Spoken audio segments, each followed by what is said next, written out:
Ya es viernes, compañeros y compañeras, y el cuerpo lo sabe. Y también saben qué eso significa. Significa que estamos aquí para otro episodio del podcast Controlando la Piscina. Y estoy muy feliz porque el día de hoy está muy nublado, muy a gusto. Entonces, de donde quiera que nos esté sintonizando, espero que que el clima no esté tan feo, que esté a gusto como para tomarse un cafecito, escuchar el podcast. O pues si anda trabajando también echándole todas las ganas, no se me raje, que vamos aprendiendo más. Cada vez los temas se están haciendo más profundos y más de expertos. Entonces, si ya escuchó nuestros primeros 15 episodios, ya tiene un conocimiento bastante avanzado, ya está bastante por arriba del promedio. Y si todavía no los escucha, te lo recomiendo. El día de hoy vamos a estar platicando de las piscinas de sal, que son el tipo de cloro más incomprendido, yo creo, en la industria, en el negocio, tanto por parte de los propietarios como por parte de las personas que se dedican al mantenimiento. Y sí, lo escuchó muy bien. Las piscinas de sal también son piscinas de cloro. Prepárese y póngase muy listo porque el episodio de hoy va a estar muy bueno. Hola, soy Miguel de Orrenda Technologies. El podcast Controlando la Piscina es para todos los operadores, propietarios y profesionales del servicio de piscina que quieren aprender más de química básica y avanzada, así como también de los mejores hábitos de mantenimiento para ahorrarse tiempo, dinero y evitar problemas. Muchas gracias por estar aquí. Primero lo primero, ¿no? Las piscinas de sal son piscinas de cloro. A lo mejor son rumores de los fabricantes o son una estrategia de venta, pero sin embargo, tenemos que saber que las piscinas de sal siguen siendo piscinas de cloro. Se sienten muy diferente. Yo estoy de acuerdo, yo he estado en las dos. He estado tanto en una piscina de cloro líquido como de tricloro, como una piscina de sal. Y el sentimiento, el agua en sí se siente más suavecita. Y por otra parte también no huele mucho a cloro. Esto es simplemente porque la manera en la que se produce el cloro es difícil de que se sobresature, es difícil que se eleven demasiado altos los niveles de cloro, ya que la celda de sal está constantemente produciendo hasta cierto punto por cierta cantidad de tiempo. Entonces es muy difícil que se haga una hipercloración con una piscina de sal y por lo tanto que los niveles de cloro en el agua estén demasiado elevados que puedan producir demasiadas cloraminas o que puedan producir ese olor a cloro o etcétera, ¿no? Que nos pueda producir algún tipo de inconformidad, porque cuando el cloro está muy alto en la piscina, pues sí, una de las mejores cosas que se pueden observar pues es que más fácilmente se empiezan a decolorar los trajes de baño, o las personas que se pintan el cabello pues empiezan a notar que se les empieza a despintar. Eso es únicamente cuando el cloro anda arribísima. En la mayoría de los casos este problema no se presenta y no debería ser una situación por la que nos tenemos que preocupar.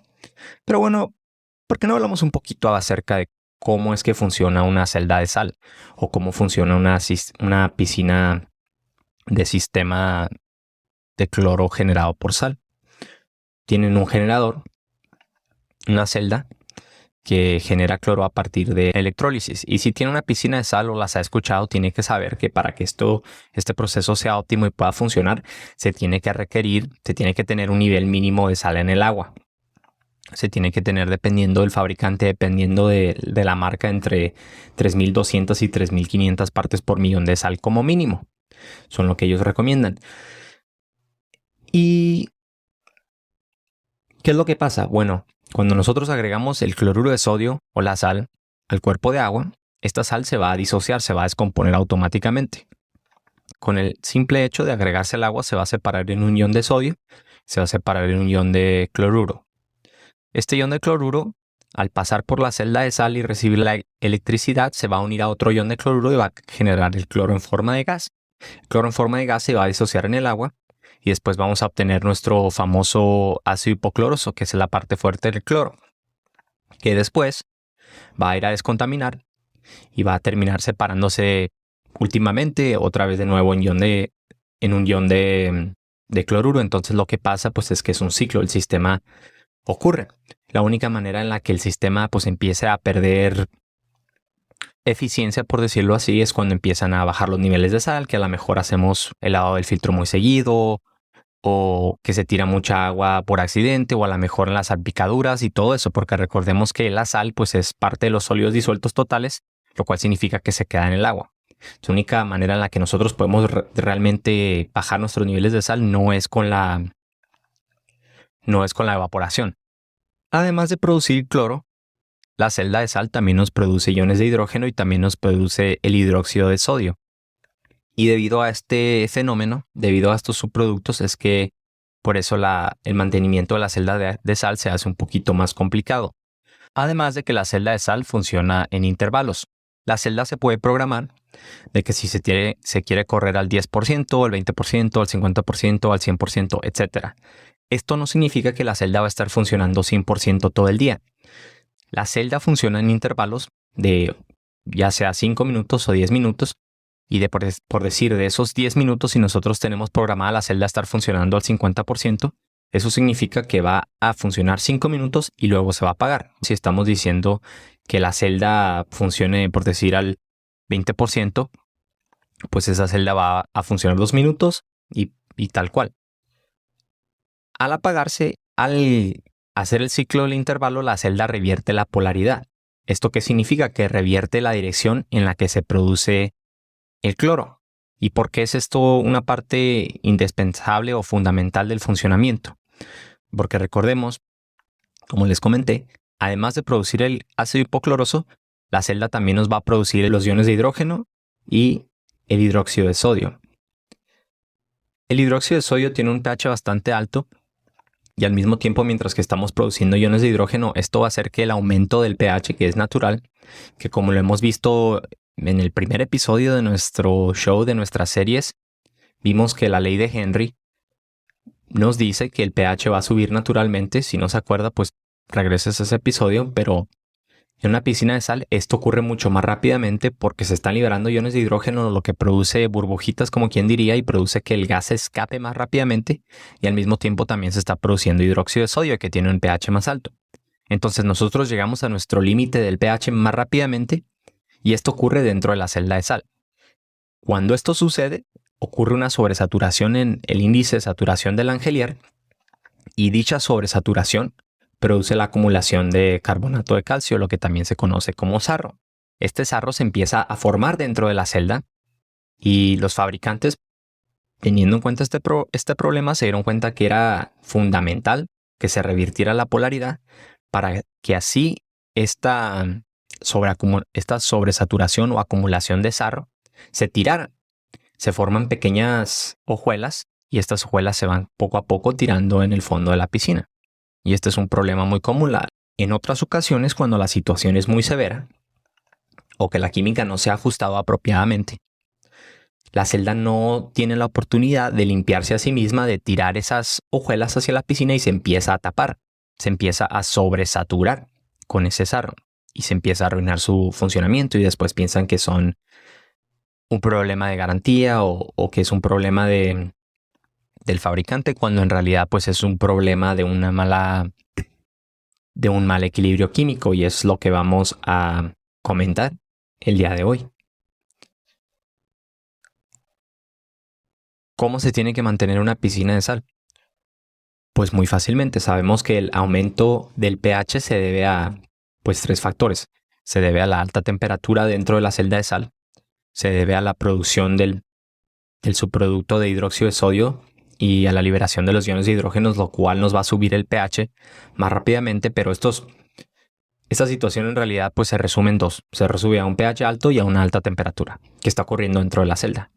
Nosotros sabemos que nuestro pH alto, el nivel máximo al que puede llegar, se conoce o le conocemos en Horrenda nosotros como el techo del pH, que lo hemos comentado en los episodios anteriores. Nuevamente, si no los ha escuchado, los tiene que escuchar para que entienda esto perfectamente. Váyase al primer episodio en donde hablamos del pH y la alcalinidad y ahí lo explicamos muy bien.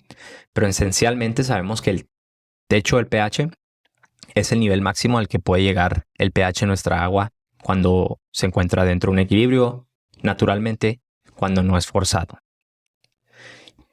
Y este nivel del pH de hecho depende de la cantidad o de la concentración de alcalinidad de carbonatos que se encuentra en el agua.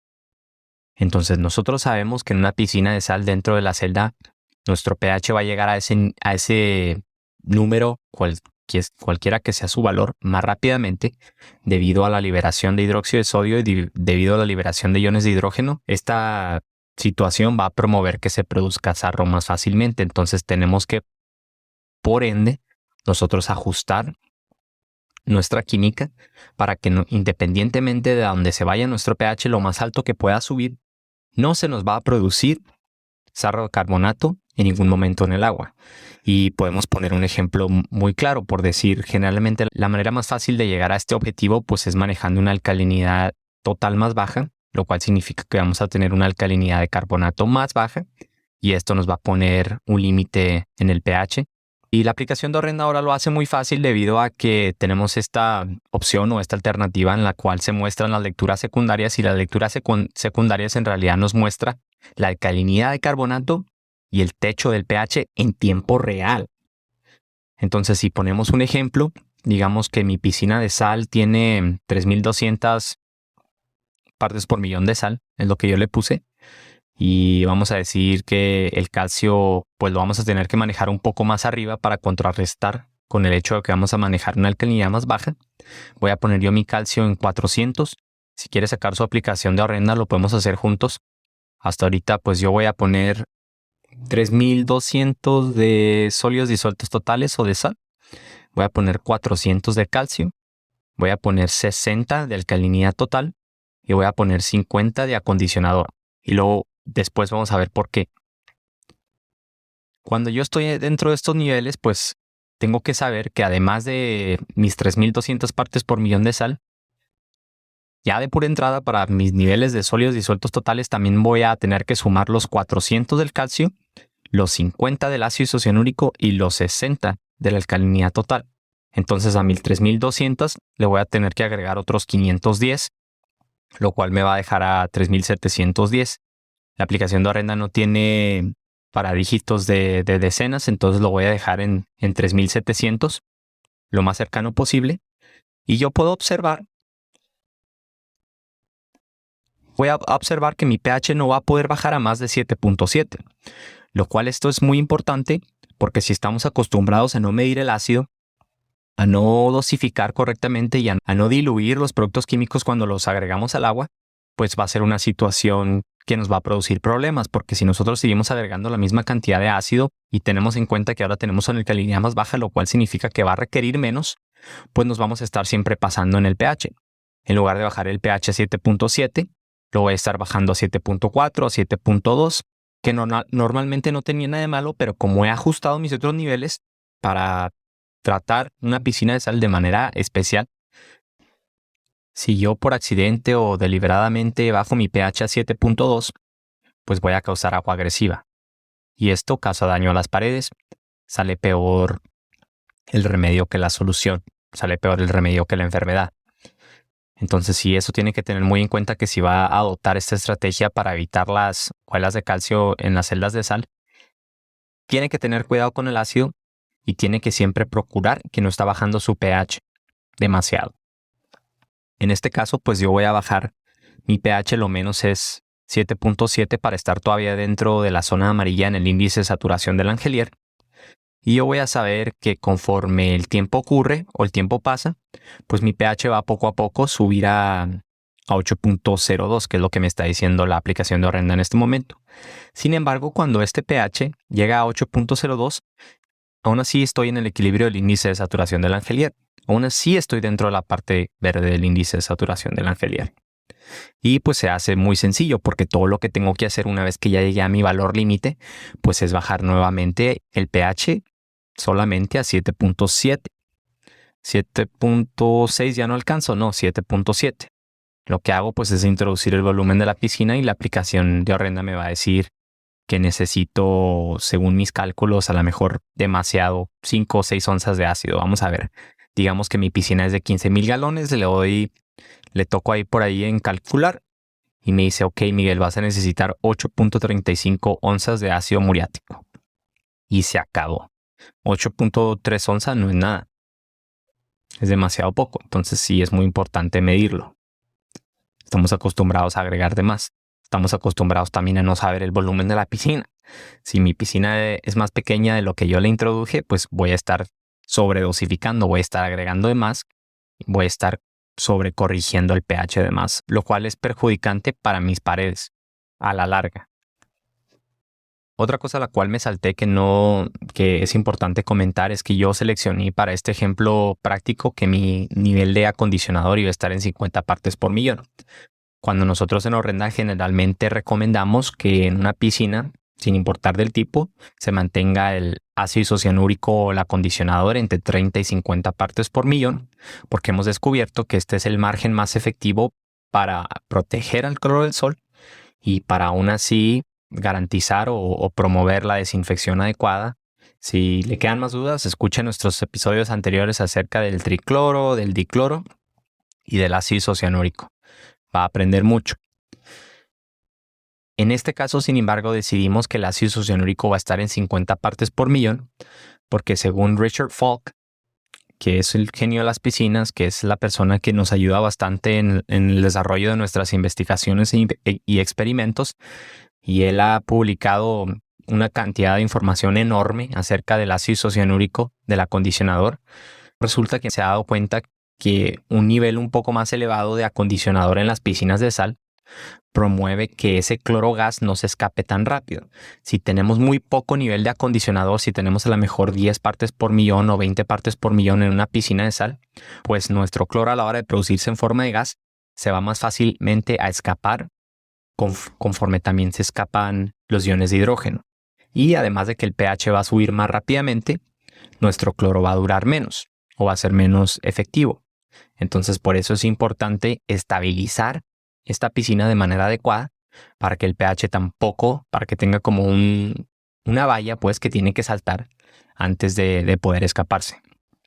Otras de las cosas, y de hecho muy pronto vamos a estar sacando un par de episodios que tuvimos la oportunidad de grabar con nuestro amigo Carlos Gómez de Penter, una persona muy sabia, muy experto en cuanto a la automatización y al equipo de piscina de alberca, pero él nos comentaba que algunos de los beneficios de las bombas variables, pues es que obviamente se pueden ajustar dependiendo del tipo de piscina, se puede cambiar la velocidad y se puede ahorrar mucha energía, se puede ahorrar mucho dinero, pero es especialmente importante en una piscina de sal porque si se tiene una bomba variable se puede ajustar la velocidad para que se apague el generador de cloro salino y así se limpie con agua fría, porque recordemos que la alta temperatura también es un factor que está promoviendo la formación de sarro o de carbonato de calcio dentro de la celda.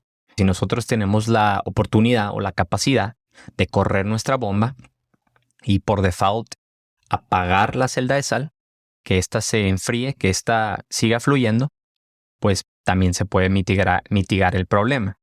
Y creo que la celda de sal para encenderse se tiene que tendría que checar la información y obviamente también depende del fabricante, pero me parece que para la celda de sal de Penter se necesitaban como mínimo 1400. No, eran entre 1450 y 1500 revoluciones por minuto que eran aproximadamente 27 galones por minuto. Entonces esa era la velocidad mínima que se tenía que tener para que se encendiera la celda de sal. Cualquier velocidad por debajo de esa velocidad, la celda de sal no iba a encender, no iba a empezar a producir cloro, no iba a empezar a producir calor. Entonces tendría la oportunidad de enfriarse. Si estaba produciendo cloro y después la velocidad se disminuyera, pues se apagaría la producción de cloro, pero seguiría corriendo el agua, la enfriaría y de esa manera se podría prevenir la acumulación o la formación de sarro dentro de la celda o la creación de esas molestas hojuelas de calcio. De ahí en más, a mí me gustan mucho las piscinas de sal cuando se dominan este tipo de conceptos, cuando se empiezan a prevenir los problemas con la celda, que se empieza a prevenir la formación de hojuelas de calcio y se tiene un nivel de acondicionador o estabilizador adecuado en el agua. Dijimos que eran 50 partes por millón porque son muy fáciles. Uno la puede prender y puede estar funcionando y puede constantemente tener un residuo de cloro en el agua en lugar de tener que agregar cloro una vez por semana. Y de plano, si se va a tener una fiesta o si se va a tener un evento grande en la piscina y sabemos que la celda de sal pues no va a poder a lo mejor producir más porque pues tiene un límite, podemos agregar manualmente a lo mejor cloro líquido, son compatibles, no hay ningún problema. De igual manera, a lo mejor podemos agregar una tablilla al mes si queremos, si nuestro objetivo es subir los niveles de acondicionador, y de la misma manera pues agregar un residuo de cloro. Espero que este episodio les sirva, les sea de ayuda a entender este tipo de problemas. Y nuevamente, esta es una estrategia complicada si va a tomar la opción o si va a tomar la alternativa de manejar una alcalinidad más baja. Asegúrese de contrarrestar con el calcio porque es un factor que no cambia frecuentemente, es un factor muy estable, y asegúrese de que no va a bajar su pH de más, que va a estar midiendo su ácido muriático o cualquier tipo de ácido que utilice, porque no quiere causarse problemas a sí mismo. Porque si empieza a adoptar esta práctica y sigue haciendo las cosas de la misma manera, que agrega el ácido sin medirlo, poco a poco va a ir arruinando sus paredes y el equipo. El agua corrosiva se come todo. Esta estrategia no es para todos, es para aquellas personas que están comprometidas, que quieren ser mejores y que quieren aprender, y más que nada, pues que quieren avanzar en este negocio y dejarse de problemas, porque entre menos problemas, menos estrés y más tiempo, más oportunidad de crecer. Mi nombre es Miguel. Muchas gracias por escucharnos nuevamente. Si les quedó cualquier duda, cualquier pregunta, por favor, contáctenme. No sean tímidos, estamos a la orden. Hasta luego. Gracias por escuchar otro episodio más del podcast Controlando la Piscina. No se olvide de compartir, suscribirse o calificar este podcast o episodio. Visítenos en horrendatech.com para más información.